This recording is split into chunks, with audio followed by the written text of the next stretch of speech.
Hi అండి. ఇదైతే నిన్న ఈవినింగ్ అనమాట. నిన్న ఈవినింగ్ అయితే పనులైతే స్టార్ట్ చేశానండి. సో ఫస్ట్ అయితే పొయ్యి మీద అయితే అన్నం పెట్టేశాను అనమాట. సో నెక్స్ట్ వచ్చేసి ఇడ్లీకి అయితే పప్పు పోసానండి.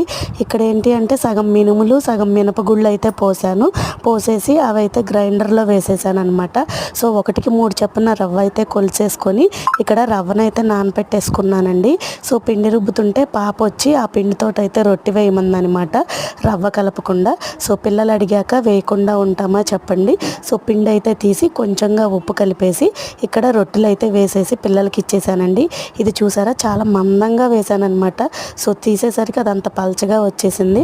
సో పిల్లలకైతే ఇచ్చేసేసిన తర్వాత ఇడ్లీ పిండిలో రవ్వ కలిపేసి దాన్ని అయితే ప్రిపేర్ చేసి పక్కనైతే పెట్టేశానండి. తర్వాత అయితే ఈ ఉసిరికాయలన్నింటినీ ఇలా పిక్కలు తీసేసి ఇలా చేశానమాట. 2 అవర్స్ పట్టింది. చూసారా వేళ్ళు కూడా తెల్లగా అయిపోయినాయి అనమాట. సో ఇందులో ఉప్పు పసుపు వేసి మిక్స్ చేసేసి బాక్స్లో అయితే పెట్టేశానండి. వీడియో